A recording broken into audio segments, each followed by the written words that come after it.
Liebe Zuschauerinnen und Zuschauer, ich darf Sie recht herzlich begrüßen zu unserem Webinar Coronavirus. Gesunder Schlaf ist der beste Schutz gegen virale Infektionen.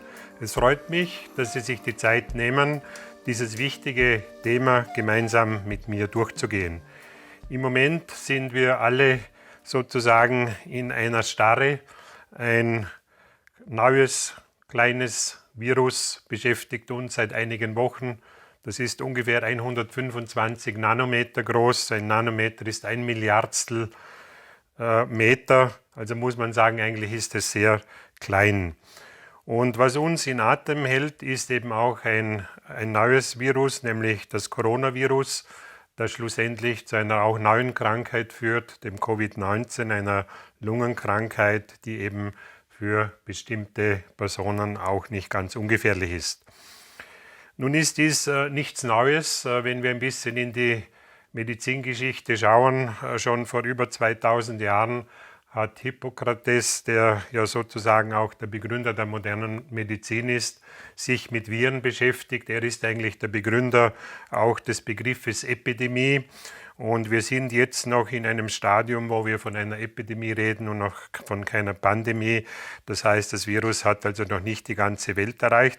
Aber was sehr interessant ist, schon vor über 2000 Jahren hat man gewusst, dass der Schlaf ganz wichtig ist, auch bei viralen Infekten. Und ich wundere mich, wenn ich heute die ganzen Diskussionen anschaue im Fernsehen und die vielen Kommentare von Experten. Niemand redet darüber, dass eigentlich der Schlaf die beste Waffe gegen virale Infektionen ist. Und darum geht es im heutigen Webinar. Und ich werde versuchen, auf einfache Art und Weise zu erklären, wie die Dinge zusammenhängen. Was ich vielleicht am Anfang auch noch sozusagen ins Rennen werfen will, ist diese größte Studie, die ich immer wieder zitiere über den Gesundheitszustand der Weltbevölkerung, die sogenannte Global Burden of Disease Study. Die hat von 1993 bis 2013 stattgefunden. Es waren 198 Länder integriert, die WHO, die Harvard University, die Stanford University, und man wollte herausfinden, wie ist der Gesundheitszustand der Weltbevölkerung. Die Studie wurde 2015 veröffentlicht und war schockierend. Es hat sich nämlich gezeigt, dass aus medizinischer Sicht nur noch jeder 20. Mensch tatsächlich kerngesund ist, was im Umkehrschluss bedeutet, dass wir 95% Menschen haben, die mindestens eine Krankheit haben, und ab dem 60. Lebensjahr können das durchaus 5 und 6 verschiedene Gesundheitsstörungen sein. Und deshalb kann man natürlich jetzt schon sagen, dass die meisten Menschen ein geschwächtes Immunsystem haben. Und dazu kommt noch die Tatsache, dass 80% der Menschen an Schlafstörungen leiden. Meine These geht auch hier einen Schritt weiter. Ich sage, dass 95% der Menschen einen biologisch unzureichenden Schlaf haben. Und seit 35 Jahren beschäftige ich mich mit der Schlafgesundforschung und ich möchte heute eben einen Link schlagen sozusagen auch zu dieser aktuellen Situation. Aber unabhängig davon haben wir es ja laufend mit viralen Infektionen zu tun. Es gibt auch die bakteriellen Infektionen und wir werden jetzt rasch sehen, der Dreh- und Angelpunkt all dieser Dinge ist unser Immunsystem. Und das Immunsystem des Menschen ist wie viele andere Dinge ein Wunder der Natur, ein Wunder der Schöpfung. Und es schützt uns natürlich vor Pilzen, vor Viren, vor Parasiten, Bakterien und auch den Einzellern, Amöben, die uns auch hier bedrohen können. Und wir sehen auch gleich, was wichtig ist, wenn wir über das Immunsystem reden. Es ist eigentlich die körpereigene, individuelle Abwehrfunktion unseres Organismus, dass wir eben frei bleiben von Krankheitserregern und wenn solche in unseren Organismus eindringen, dass wir auch gleich entsprechend handeln können bzw. unser Immunsystem aktiv wird. Wir sehen hier schon, am Immunsystem ist eigentlich unser ganzer Körper beteiligt. Ganz wichtige Rolle spielt die Thymusdrüse. Wir werden dann bei den T-Zellen da noch kurz einhaken. Aber Sie sehen auch andere Einrichtungen, Organe, Hormone und so weiter, die unterstützen das Immunsystem und führen dazu, dass wir eben vor diesen Krankheitserregern geschützt werden, dass eine Abwehr stattfindet und wenn wir einmal infiziert sind, hilft uns natürlich auch das Immunsystem, diese Eindringlinge auch zu bekämpfen. Die nächste Folie, die zeigt uns auch etwas sehr Wichtiges, nämlich, dass unser Immunsystem sofort aktiv wird. Das heißt also sofort in dem Moment Krankheitserreger in unseren Organismus eindringen und Sie haben das wahrscheinlich in Sachen Coronavirus mitbekommen. Hauptsächlich virale Übertragungen finden über Tröpfcheninfektionen statt.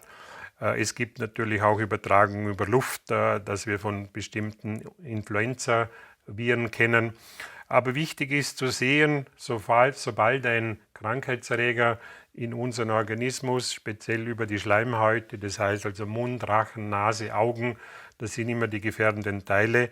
Wenn der eindringt, dann wird das Immunsystem sofort aktiv. Das Ganze ist natürlich sehr komplex und wir haben ganz bestimmte Zellen, die sozusagen für ganz bestimmte Zwecke hier in unserem Organismus aktiv werden.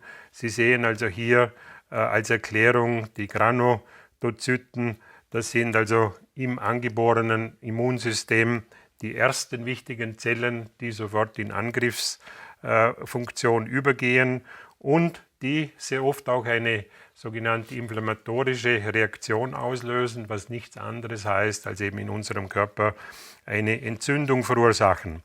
Dann haben wir die Monozyten, das sind im Blut zirkulierende Zellen des Immunsystems. Die Makrophagen, die meisten haben dieses Wort sicherlich schon einmal gehört, das sind also die Fresszellen, die dann eben auch bei der Abwehr von Krankheitserregern ganz wichtig sind. Diese Makrophagen, die zählen zu den Fresszellen im Sinne Leukozyten, das sind die weißen Blutkörperchen. Und dann sind wir schon bei den Lymphozyten. Die Lymphozyten, die sind ganz wichtig, die machen ungefähr 70% in unserem Immunsystem aus. Und da haben wir dann auch verschiedene Zellen, die sogenannten B-Lymphozyten, die ebenfalls weiße Blutkörperchen sind. Und dann gibt es eben noch die T-Lymphozyten.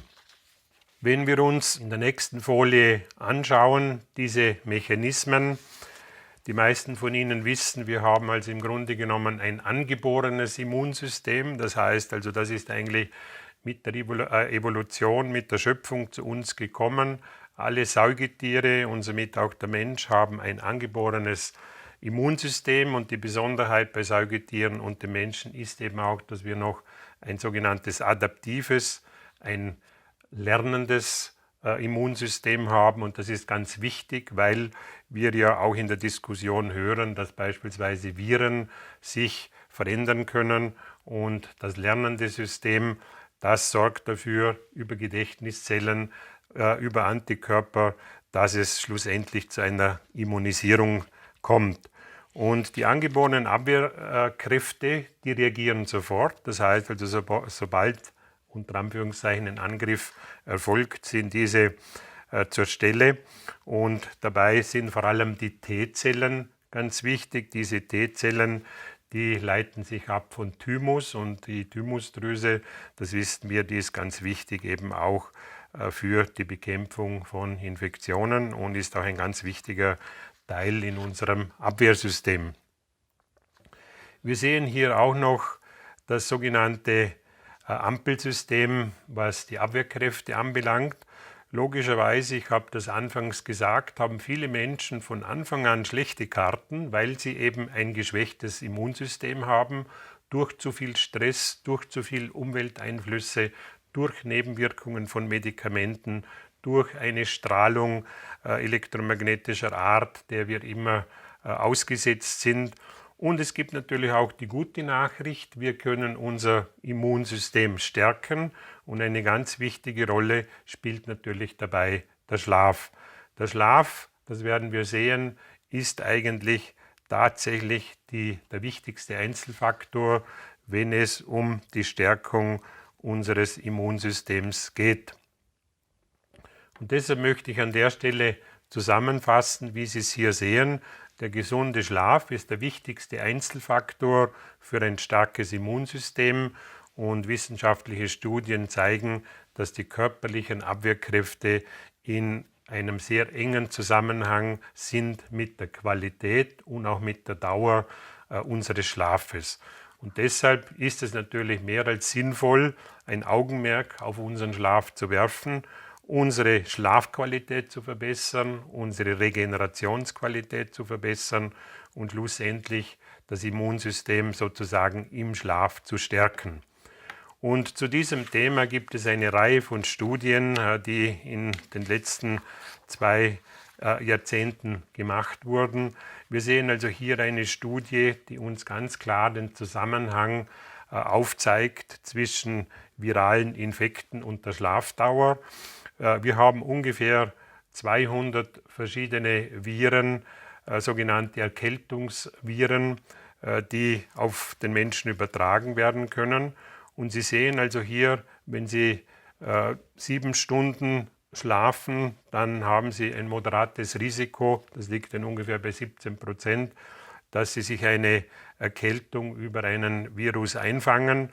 Und wenn Sie diese Skala verfolgen, dann sehen Sie, je weniger Sie schlafen und damit natürlich auch die Qualität des Schlafes mindern, umso höher wird Ihr Risiko, an einem viralen Infekt zu erkranken. Und diese Studien sind ein deutlicher Hinweis, wie wichtig eben der Schlaf ist. Und wenn wir uns nicht mit dem Schlaf beschäftigen, dann ist es natürlich generell auch schwierig, diese Dinge in den Griff zu bekommen. Und es ist hochinteressant, im Jahre 2019 hat die Universität in Tübingen eine bahnbrechende Studie veröffentlicht, die wurde im Journal für experimentelle Medizin veröffentlicht und die zeigt uns, ein ganz wesentlicher Aspekt des Immunsystems ist es, wenn diese sogenannten T-Zellen, also diese Thymuszellen, die letztendlich in der Thymusdrüse reifen, wenn diese auch eine hohe Bindungsstärke haben. Das heißt, wenn sie ankoppeln können an die entsprechenden Erreger. Und die Studie hat eindrücklich und für manche Erstaunliches gezeigt, nämlich, dass wenn wir gut schlafen, wenn wir ausreichend schlafen, dann ist diese Bindungsstärke, die sogenannte Adhäsion, eindeutig und messbar besser. Und sobald wir natürlich einen Schlafentzug haben, sobald wir an Schlafstörungen leiden, dann lässt diese Bindungsstärke nach, was nichts anderes bedeutet, dass eben diese T-Zellen dann nicht mehr in der Lage sind, diese viralen Angriffe entsprechend abzuwehren. Deshalb können wir hier an dieser Stelle schon einen ganz wichtigen Hinweis geben. Der bioenergetische Schlaf, und diesen Begriff habe ich 1989 begründet.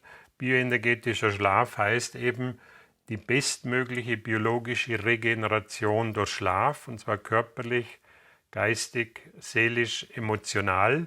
Und wir sehen hier, der Schlaf und vor allem eben der bioenergetische, biologisch hochwertige Schlaf ist natürlich ein ganz wichtiger Immunverstärker.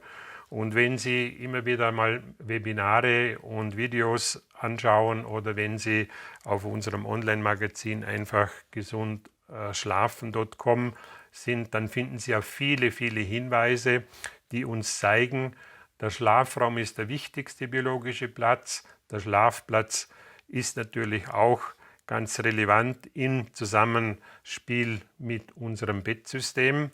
Und deshalb ist es natürlich auch wichtig, darüber nachzudenken, wie schaut mein Schlafraum aus, wie schaut mein Schlafplatz aus und wie schaut meine Schlafunterlage aus. Und Samina hat jetzt seit 30 Jahren bewiesen, dass wir ein ganzheitliches, naturkonformes Bettsystem sind mit der hohen Wahrscheinlichkeit, dass sie ihren Schlaf teilweise von einer Nacht auf die andere Nacht verbessern können. Und zu diesem Thema lade ich Sie dann am Ende des Vortrags auch ein, dass Sie wirklich einmal eine unserer Schlafgesund-Coaches aufsuchen und sich dort ausführlich beraten lassen, was es eben heißt, bioenergetisch zu schlafen. Und wenn wir darüber nachdenken, wie wir unser Immunsystem stärken können, dann kommen wir zu einer sehr interessanten Sache, die mich seit 40 Jahren begleitet. Also bereits Anfang der 80er Jahre habe ich mich damit beschäftigt, inwieweit das Barfußlaufen einen Einfluss hat auf unsere Schlafqualität. Und in den letzten 4 Jahrzehnten sind dazu über 30 Studien veröffentlicht worden von Universitäten, die sich mit diesem Thema beschäftigt haben. Es ist ein echtes Naturphänomen. Sobald wir barfuß auf der Erde stehen, fließen sogenannte freie Elektronen in unseren Körper. Und man kann sich das so vorstellen, elektrisch gesehen ist die Erde negativ geladen. Unser Körper ist positiv geladen, weil wir uns in einer positiv geladenen Ionosphäre aufhalten. Und sobald wir eben Kontakt haben, fließen diese freien Elektronen in unser Körper und verursachen Stand heute 38 biologisch messbare Effekte. Und einer dieser Effekte ist eben, dass unser Immunsystem gestärkt wird, dass Entzündungen viel schneller abklingen. Das heißt also, alle diese Probleme, die unter anderem auch das Coronavirus macht, da hören wir ja von Virologen, das Besondere ist, dass das angeborene Immunsystem zu stark reagiert, wenn man das so sagen will, und zu sogenannten Entzündungsmediatoren führt. Das heißt, da werden also körperliche Entzündungen ausgelöst und die verschärfen natürlich dann die gesundheitliche Situation. Und nachdem nicht alle Menschen barfuß laufen können, habe ich vor über 30 Jahren mit der Universität in Heidelberg, mit dem Professor Varga, ein System entwickelt, wo wir den Menschen im Schlaf erden können. Das ist die sogenannte Locusana-Erdungsauflage. Und diese Erdungsauflage wird über den Erdleiter der Elektroinstallation verbunden. Wir haben also physikalisch gesehen genau den gleichen Effekt, als ob wir draußen stehen, mitten im Wald oder mitten auf der Wiese. Und Sie sehen schon an diesem Bild, wo uns zeigt, die defekten Moleküle, das heißt diese Radikale, diese freien Radikale, die unser Immunsystem laufend schwächen, das hat eben mit der Bioelektrizität des Menschen zu tun. Das heißt, die freien Radikale entreißen unserer Zelle ein freies Elektron. Und das ist dann wie eine Kaskade und dann entsteht der sogenannte oxidative Stress, der uns nicht nur schlechter schlafen lässt, sondern der eben auch unser Immunsystem schwächt und der in vielen Bereichen zu Krankheiten führt, bis hin zu Krebserkrankungen. Und Sie sehen, diese freien Elektronen wirken wie ein Antioxidant, das heißt, diese Lücke wird sofort entsprechend aufgefüllt durch die freien Elektronen und somit haben wir natürlich ein geniales System, wo Sie die ganze Nacht nutzen können und wo Ihren Organismus natürlich entsprechend stärkt und vor allem auch das Immunsystem. Dann haben Sie sich vielleicht schon einmal mit unserem Thema des Schrägschlafens auseinandergesetzt. Das ist etwas, was wir seit 10 Jahren den Menschen empfehlen. Und zwar hat die NASA herausgefunden, dass das flache Schlafen im Grunde genommen dieselben Probleme auslöst wie ein Aufenthalt in der Schwerelosigkeit oder in der Mikrogravitation. Also habe ich zusammen mit Professor Dr. Hecht, der 30 Jahre lang die Charité in Berlin die Schlafmedizin geleitet hat, haben wir ein Schrägschlafprogramm entwickelt. Wir lassen die Menschen zwischen 3,5 und 5,5 Grad kopfhöher als die Füße schlafen. Und diese Schräglage hat erstaunlichen Einfluss auf unseren Organismus. Wir können hier sowohl präventiv, aber auch therapeutisch und vor allem medizinisch-therapeutisch einen wichtigen Beitrag leisten. Und was unsere Abwehrkräfte anbelangt, ist hochinteressant, weil eine Studie der NASA hat eigentlich Erstaunliches zutage gebracht, nämlich, dass diese Mikrogravitation auch unser Immunsystem schwächt. Was nichts anderes bedeutet, sobald Sie in Ganzkörperschräglage schlafen, können Sie auch wiederum während dem Schlaf sozusagen Ihr Immunsystem stärken. Und dass wir in der Medizin angekommen sind, zeigen unsere laufenden Projekte.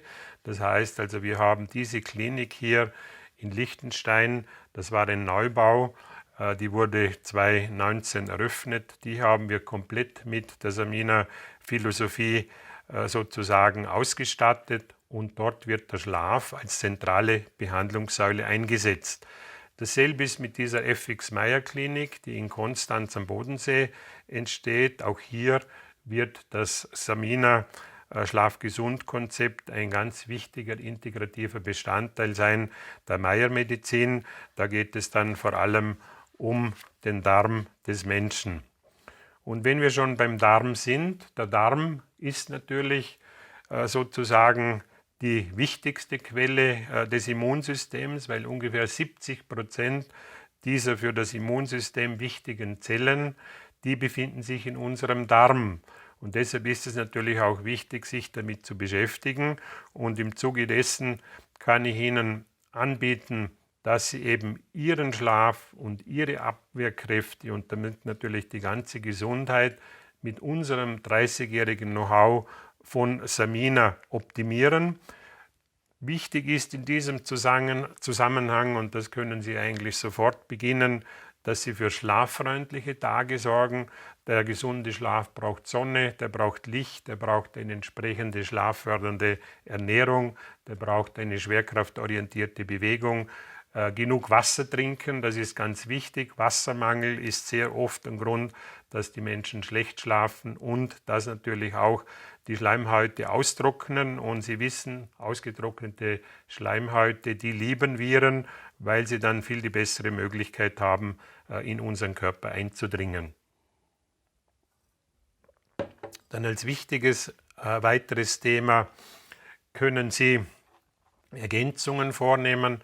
Da zeigt uns die Forschung, dass vor allem Zink ganz wichtig ist bei viralen Infektionen, sowohl präventiv, aber auch wenn Sie an einem viralen Infekt leiden, dann ist eine Zufuhr von Zink, Selen, Eisen, Vitamin A und C, das sind also klassische Radikalfänger, und natürlich das Vitamin D. Die B-Vitamine sind auch wichtig, Omega-3-Fettsäuren und auch Vitalpilze und viele andere Dinge bis hin zu Heilkräutern können natürlich Ihr Immunsystem entsprechend stärken. Dann wie gesagt, sorgen Sie für einen gesunden Darm. Das Motto heißt Abwehr aus dem Bauch heraus. Dort findet es statt und es heißt ja nicht umsonst, der Tod sitzt im Darm. Das heißt, 70% der Menschen leiden mehr oder weniger an chronischen Störungen der Darmfunktion. Und deshalb ist natürlich auch die FX-Meyer-Medizin sehr wichtig und das ist etwas, mit dem wir uns bei Samina natürlich auch intensiv beschäftigen und unseren Kunden auch entsprechend empfehlen. Dann ganz wichtig, sitzen Sie nie länger als 20, 30 Minuten. Die NASA hat uns gezeigt, dass wenn man mehr als 20, 30 Minuten sitzt, dass es schon zu Veränderungen kommt in unserem Organismus. Das heißt also, dass wichtige Signale fehlen. Da geht es um Schwerkraftreize, es geht um die Gravitation. Da können Sie vieles auf unserem Online-Portal nachlesen. Und nutzen Sie in jedem Fall die Heilkräfte des Waldes. Wenn Sie sich mit der Waldmedizin beschäftigen, dann wissen Sie, dass natürlich schon vor Jahrtausenden sich die Menschen mit diesem Thema beschäftigt haben. Heute gibt es viele Studien dazu. Das heißt also schon ein halbstündiger Aufenthalt oder eine halbe Stunde durch den Wald laufen führt zu einer messbaren Verbesserung der sogenannten natürlichen Killerzellen. Diese sind auch ganz wichtig, wenn es um die Abwehr von Krebszellen geht. Und alle diese Dinge können Sie natürlich mehr oder weniger kostenlos nutzen. Und natürlich wichtig zu sehen, wenn man sich mit dem Schlaf beschäftigt, gibt es schlafstörende Faktoren. Da geht es vor allem um Stimulantien, Kaffee, Tee, Nikotin, aber Sie wissen auch, das Licht von elektronischen Geräten, das sogenannte Blaulicht, stört die Produktion von Melatonin, führt zu einer Verzögerung der Ausschüttung von Melatonin und in vielen Fällen auch zu einer Blockade. Und bevorzugen Sie leichte Schlafgesundmenüs. Das tut auch Ihrem Darm natürlich sehr gut. Und seien Sie vorsichtig mit Alkohol. Wir alle wissen, Alkohol ist zwar gut zum besser Einschlafen, aber das Durchschlafen verschlechtert sich und damit ist auch die Schlafqualität natürlich ganz stark eingeschränkt.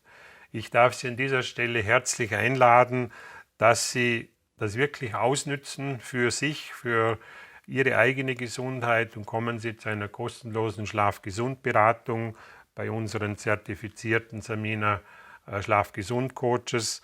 Und am besten ist, wenn Sie sich gleich anmelden. Sie finden hier die Links dazu. Sie finden in Ihrem Umkreis ganz sicher eine entsprechende Beratungsstelle. Und ganz am Schluss möchte ich Ihnen sagen, schlafen Sie gut, gesund, geerdet und nach Möglichkeit auch schräg. Das können Sie gemeinsam mit uns umsetzen. Und weitere Informationen finden Sie also auf unserem Online-Magazin einfachgesundschlafen.com. Das ist übrigens das größte Magazin bei Google. Wir haben über 6000 Seiten indexiert. Da geht es hauptsächlich um den Schlaf, aber auch andere wichtige Gesundheitsthemen werden laufend behandelt. Dann natürlich samina.com, da finden Sie alle diese Dinge über die Körpererdung, über das Schrägschlafen, über die Musikmedizin im Schlaf und was Sie alles mit dem Bettsystem von Samina Positives erwarten können.